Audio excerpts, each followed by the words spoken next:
Friends మనకు TA army recruitment ready 2024లో మనకు so ఈ ఆర్మీ ర్యాలీలో 600 మీటర్ కొట్టాలని చాలా హార్డ్ ప్రాక్టీస్ ఉండాలి కాబట్టి ఎందుకంటే ఒక్కటేసారి 100 మందిని 50 మంది విడిచిపెడతారు కాబట్టి అందులో మనం చాలా సగానికి సగం మందే క్వాలిఫై అవుతారు. అందులో మనం అందరినీ టార్గెట్ చేసుకుంటా మనం క్రాస్ చేసుకుంటూ వెళ్ళాలి కాబట్టి సో దయచేసి నేను చెప్పబోయే ఫిజికల్ సంబంధించి ఒక టైం టేబుల్ ఇస్తాను. వీక్లీ టైం టేబుల్ అండి, మండే నుంచి ఈ సాటర్డే వరకు. సో డే బై డే ఏం చేయాలి, ఈరోజు ఏం వర్కౌట్ చేయాలి, మార్నింగ్ ఏం చేయాలి, ఈవినింగ్ ఏం చేయాలి, సో ఫుల్ డీటెయిల్గా టైం టేబుల్ ఇవ్వడం జరుగుతుంది. దయచేసి ఈ టైం టేబుల్ ఫాలో కండి. అందరూ పక్క 600 మీటర్లు ఆర్మీ ర్యాలీలో ఎవరైతే ఆర్మీలో వెళ్ళాలనుకుంటే ఓపెన్ ర్యాలీ కాబట్టి వెళ్ళాలనుకుంటున్నారో వాళ్ళకు చాలా ఉపయోగపడుతుంది. ఈ టైం టేబుల్ ఆర్మీకే కాదు, ఇప్పుడు రాబోయే ఎస్ఐ కానిస్టేబుల్ తెలంగాణ పోలీస్లో కూడా ఉపయోగపడుతుంది 600 మీటర్కు. మళ్ళీ 800 మీటర్ అమ్మాయిలకు కూడా ఉపయోగపడుతుంది. మళ్ళీ ఏసీసీ జీడీలు ఎవరైతే 600 మీటర్కు అమ్మాయిలు వెళ్తున్న వాళ్ళకు కూడా ఈ టైం టేబుల్ ఉపయోగపడుతుంది. సో మళ్ళీ ఇంకోటి మనకు ఇంకా కొన్ని నోటిఫికేషన్ ఉన్నాయి, బీఎస్ఎఫ్ హెచ్ఎం ఏఎస్ఐ స్టేనో సంబంధించింది, అందులో కూడా ఇది 600 మీటర్ రన్నింగ్ ఉంది, వాటికి కూడా ఉపయోగపడుతుంది మీకు. ఇంకోటి మన ఎస్ఎస్సి సిపిఓ ఎస్ఐ దాంట్లో కూడా 600 మీటర్ రన్నింగ్ ఉంది, అందులో కూడా ఉపయోగపడతాయి. కాబట్టి దయచేసి ఈ టైం టేబుల్ మీరు జాగ్రత్తగా వినండి. సో నేను చెప్పదలుచుకున్నాను ఏంటంటే నా ఓన్ ఎక్స్పీరియన్స్ తోటి తోటి టైం టేబుల్ తయారు చేయడం జరిగింది. సో దయచేసి ఈ టైం టేబుల్ మండే రోజు అంటే మనకు మార్నింగ్ వార్మప్ ఎక్సర్సైజ్ చేయండి. మొబిలిటీ అంటే రన్నింగ్ స్టార్ట్ చేసే ముందు ఎప్పుడైనా వార్మప్ ఉండాలి కాబట్టి సో మండే రోజు వార్మప్ అండి 8 కిలోమీటర్ రన్నింగ్ చేయండి, స్టార్ట్ చేయండి. 8 kilometre running medium slow and speed, కొంచెం స్పీడ్కు కొంచెం స్లోగా మీడియంగా రన్నింగ్ చేయండి. దాని తర్వాత ఆల్ బాడీ టోటల్గా ఎక్సర్సైజ్ చేసేయండి, ఓకేనా. అది అయిపోయిన తర్వాత మండే రోజు ఇది దీంతో సరిపోతుంది. అంటే స్టార్టింగ్ చేస్తున్నారు కాబట్టి సో స్టార్టింగ్ సర్కిల్ని హెవీగా చేయడం వల్ల ఇబ్బంది అవుతుంది కాబట్టి ఓకే. నెక్స్ట్ వచ్చేసి అదే మండే రోజు మార్నింగ్ అయిపోయింది కదా, సో ఇప్పుడు ఈవినింగ్ విషయానికి వద్దాం. ఈవినింగ్ విషయానికి వస్తే 400 మీటర్ 8 రౌండ్లు వేయాలండి. 400 మీటర్ 8 రౌండ్లు, ఒక్కొక్క రౌండ్కు మినిమం 2 నుంచి 3 మినిట్స్ గ్యాప్ ఉండాలి, అంటే రెస్ట్ ఉండాలి ఒక్కొక్క రౌండ్కు. ఆ రౌండ్ ఎట్లా వేయాలంటే స్లోగా కొంచెం 200 మీటర్ స్లోగా 200 మీటర్ స్పీడ్గా అట్లా వేయాలండి. సో అట్లా 400 మీటర్ 8 రౌండ్లు వేయండి. దాని తర్వాత నార్మల్ ఎక్సర్సైజ్ చేసుకొని వచ్చేయండి, స్ట్రెచ్చింగ్ చేసుకొని వచ్చేయండి. నెక్స్ట్ ఇప్పుడు మండే రోజు కంప్లీట్ అయిపోయింది. ఇప్పుడు ట్యూస్డే రోజు అండి, మంగళవారం రోజు వచ్చేసి మనకి ఏంటంటే మార్నింగ్ వచ్చి వార్మప్ అంటే mobility exercise daily warm up compulsory ఉండేది. సో వార్మప్ అయిపోయిన తర్వాత 2 కిలోమీటర్ 4 రౌండ్లు వేయండి, అంటే 4 రిపిటేషన్ ఇన్ 2 కిలోమీటర్ అండి. సో 2 కిలోమీటర్ మనకు వచ్చేసి 4 రౌండ్లు, అంటే ఒక ఈచ్ రౌండ్కు మనకు 2 నుంచి 3 మినిట్స్, అంటే ఒక ఈచ్ రిపిటేషన్ 2 నుంచి 3 మినిట్స్ గ్యాప్ రెస్ట్ ఇవ్వండి. దాని తర్వాత 4 రౌండ్స్ కంప్లీట్ అయిపోయిన తర్వాత అయిన తర్వాత ఒక్కొక్క రౌండ్ మనకు ఒక 2 కిలోమీటర్స్ సంబంధించి ఒక్కొక్క రౌండ్ టైమింగ్ చూసుకోవాలి.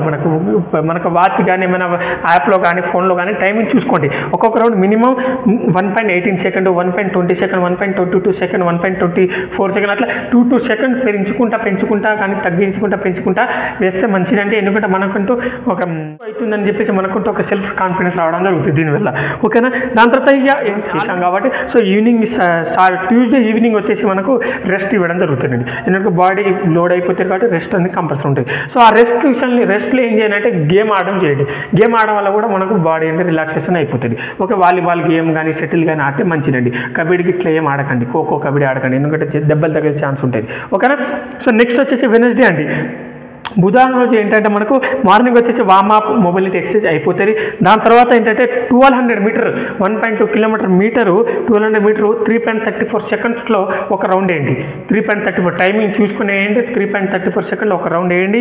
ఇది వెనస్డే రోజు మార్నింగ్. ఇంకోటి 800 మీటర్ 2.20 సెకండ్ 2.25 సెకండ్ వచ్చేలా చూసుకోండి టైమింగ్ ఒక రౌండ్. ఇంకోటి 400 మీటర్ 3 రౌండ్స్ వేయండి. 400 మీటర్ అది 1.05 సెకండ్ వచ్చేలా చూసుకోండి. 1 మినిట్ 05 సెకండ్ వచ్చేలా చూసుకోండి. 3 రౌండ్ వేయండి 400 మీటర్. ఈచ్ రిపిటేషన్కు మనకు 2 to 3 మినిట్స్ గ్యాప్ ఇవ్వండి, ఓకేనా. నెక్స్ట్ ఏంటి 400 మీటర్ అయిపోయింది 3 రౌండ్. దాని తర్వాత 200 మీటర్ ఉంది, 2 రౌండ్స్ వేయండి. అది కూడా 27-29 సెకండ్ వచ్చేలా చూసుకోండి. అది కూడా మనకు ఒక్కొక్క రౌండ్కి మనకు ఒక్కొక్క రిపిటేషన్కు 2 నుంచి 3 మినిట్స్ అట్లా రెస్ట్ ఇవ్వండి. బాడీకి కంటిన్యూ వేయలేకపోతాం అందుకే, ఓకేనా. ఇది వచ్చేసి మన దాని తర్వాత 3 మినిట్స్, దాని తర్వాత రిలాక్స్ ఎక్సర్సైజ్ చేసుకోండి. సో నెక్స్ట్ అదే రోజు వెనస్డే రోజు ఈవినింగ్ వచ్చేసి ఏంటంటే మంచిగా వార్మప్ చేసుకొని స్ట్రెచ్చింగ్ చేసుకోండి బాడీ మొత్తం. ఈవినింగ్ రన్నింగ్ చేయని అవసరం, నార్మల్ రన్నింగ్ చేసుకోండి. దాని తర్వాత వార్మప్ చేసుకోండి, ఇక బాడీ మొత్తం స్ట్రెచ్చింగ్ చేయండి. స్ట్రెచ్చింగ్ చేయాలంటే నార్మల్ రన్నింగ్ కంపల్సరీ అవసరం, రన్నింగ్ అసలే చేయకుండా స్ట్రెచ్చింగ్ చేయకూడదు, ఓకేనా. నెక్స్ట్ వచ్చేసి ఏంటంటే థర్స్డే రోజు అండి. థర్స్డే రోజు ఏంటంటే మనకు మార్నింగ్ వచ్చేసి వార్మప్ ఎక్సర్సైజ్ అండి. సో నెక్స్ట్ 6 కిలోమీటర్ రన్నింగ్ అండి. 6 kilometre running all out running అండి. ఆల్ అవుట్ రన్నింగ్ అంటే 3 కిలోమీటర్ స్పీడ్గా నీ ఎంత శాశక్తి ఎంత ఉందో నీలో అంత నీకు స్పీడ్ రన్నింగ్ అండి. ఇక నేను ఇంతకంటే ఉరకలేను అన్నట్టు ఇక ఆల్ అవుట్ అయిపోవాలి ఇక 3 కిలోమీటర్. దాని తర్వాత మధ్యలో మనకు 3 నుంచి 4 నిమిషాలు గ్యాప్ ఇవ్వండి.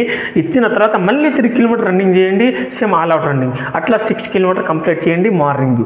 దాని తర్వాత ఎక్సర్సైజ్ చేసి వెళ్ళిపోండి. మళ్ళీ దాని తర్వాత స్టెప్ స్పాట్ లెగ్ రన్నింగ్ అండి. Spot leg speed and spot leg running అంటారు దాన్ని. సో ఆల్ అవుట్లో స్పాట్ లెగ్ రన్నింగ్ ఉంటారండి, అలా ఆ విధంగా చేయండి, speed spot leg running. So దాని తర్వాత మనకు స్ట్రెచ్చింగ్ ఎక్సర్సైజ్ చేసి రిలాక్స్ అయిపోండి. ఓకేనా. నెక్స్ట్ ఈవినింగ్ వచ్చేసి ఏంటంటే ఏబీసీ సంబంధించి డ్రిల్స్ అండి ఉంటాయి. ఏబీసీడీ 4 డ్రిల్స్ ఉంటాయి. ఈ 3-4 డ్రిల్స్ కంపల్సరీ చేయాలండి. ఓకేనా. సో డ్రిల్స్ చేయండి తర్వాత ఈవినింగ్. నెక్స్ట్ వచ్చి సో ఫ్రైడే రోజు హిల్ రన్నింగ్ అండి. హిల్ రన్నింగ్ విషయానికి వస్తే మార్నింగ్ మనకు ఏం చేసుకుంటారంటే హిల్ రన్నింగ్లో బ్రిడ్జిలు ఉంటాయి కదా. సో ఆ బ్రిడ్జి ఎక్కడం మళ్ళీ దిగడం అని చెప్పేసి చేయండి. అది సరిపోతే హిల్ రన్నింగ్. సో గుట్టలు గిట్ల ఏమైనా అవైలబుల్గా ఉంటే అది ఎక్కడం ట్రై చేయండి. అది మనం అవైలబుల్ లేకపోతే ఏం చేయాలంటే రోడే పెట్టుకోండి. రోడ్ మీద బ్రిడ్జిలు ఉంటాయి కదా హైట్లో, ఆ బ్రిడ్జి ఎక్కడం దిగడం అట్లా దగ్గర 1 అవర్ వరకు మనం కంటిన్యూ ఒక 8 రౌండ్స్ 10 రౌండ్లు అట్లా కంటిన్యూ చేయండి. ఈచ్ రౌండ్కు మనకు దగ్గర 2 to 3 మినిట్స్ గ్యాప్ ఇచ్చుకుంటా అట్లా కంటిన్యూ హిల్ రన్నింగ్ చేయండి. ఓకేనా. Next all body parts exercise చేసేయండి. నెక్స్ట్ రిలాక్స్ అయిపోండి. నెక్స్ట్ ఈవినింగ్ విషయానికి వస్తే 2 నుంచి 3 కిలోమీటర్ వరకు స్లో కంటిన్యూ రన్నింగ్ చేయండి. అదే ఫ్రైడే రోజు evening all body parts exercise చేసి రిలాక్స్ అయిపోండి. ఓకేనా. నెక్స్ట్ సాటర్డే రోజు అంటే లాస్ట్ ఇయర్. సో సాటర్డే రోజు వచ్చేసి వార్మప్ అండి. సాటర్డే రోజు మార్నింగ్ వార్మప్ చేయండి. దాని తర్వాత 200 మీటర్ 12 రౌండ్ వేయండి. 12 రౌండ్లు 200 మీటర్ వేయాలి. ఈచ్ రౌండ్కు 2 మినిట్స్ 3 మినిట్స్ లేదా 1 మినిట్ మీకు శ్వాస కంట్రోల్ని బట్టి మీ బ్రీతింగ్ కంట్రోల్ని బట్టి సో రెస్ట్ తీసుకొని దాని తర్వాత మళ్ళీ కంటిన్యూ రౌండ్స్ వేయండి. 200 మీటర్ కంటిన్యూ 12 రౌండ్స్ చేయండి. నెక్స్ట్ ఆ టైమింగ్ వచ్చేసి 27 నుంచి 29 పడేలా చూసుకోండి సెకండ్స్. ఓకేనా. టైమింగ్ ఈచ్ రిపిటేషన్ దగ్గర 2 నుంచి 3 మినిట్స్ గ్యాప్ ఇచ్చేలా చూసుకోండి. సో నెక్స్ట్ ఈవినింగ్ విషయానికి వస్తే సాటర్డే రోజు 3 కిలోమీటర్ స్లో రన్నింగ్ అండి continue. Next all body parts exercise చేయండి దయచేసి.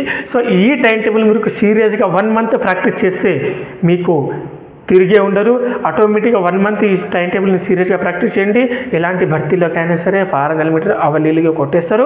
ఇంకోటి 1 మంత్ అయిపోయిన తర్వాత మీకు మళ్ళీ మరొక టైం టేబుల్ ఇస్తాను. అది అడ్వాన్స్ అనమాట. రన్నింగ్లో కానీ ఎక్సర్సైజ్లో కానీ ఇక టైమింగ్ల విషయంలో కానీ అది అడ్వాన్స్ టైం టేబుల్ అండి. అది కూడా నేను 1 మంత్ తర్వాత మళ్ళీ 1 మంత్ టైం టేబుల్ అయిపోయిన తర్వాత మళ్ళీ నెక్స్ట్ ఒక టైం టేబుల్ ఇస్తాను. అది అడ్వాన్స్ లెవెల్లో 600 మీటర్ సంబంధించింది. సో దయచేసి ఈ టైం టేబుల్ మీరు ఎవరైతే స్టార్టింగ్ చేస్తున్నారో ఇప్పుడు ప్రాక్టీస్ అవుతున్నారో వాళ్ళకు చాలా ఉపయోగపడతాయి. ఈ విధంగా సీరియస్గా ప్రాక్టీస్ చేయండి. ఈరోజు చేయాలంటే చేయాలి. నేను చెప్పిన టైమింగ్ రాకపోయినా వచ్చేలా ప్రయత్నం చేయండి. ఫస్ట్ అటెంప్ట్లో రాదు ఈ టైమింగ్లు, కాకపోతే ఏంటంటే ప్రయత్నం చేసిన కొద్దీ ఈ 1 మంత్లో ఈ టైమింగ్ వచ్చేస్తుంది. సో నేను చెప్పిన టైం టేబుల్ దయచేసి రాసుకోండి ఒక పెన్ పేపర్లో. సో ఇంకోటి ఈ వీడియోని అందరికీ షేర్ చేయండి. ఇది అందరికీ ఉపయోగపడే టైం టేబుల్ కాబట్టి. సో జై హింద్.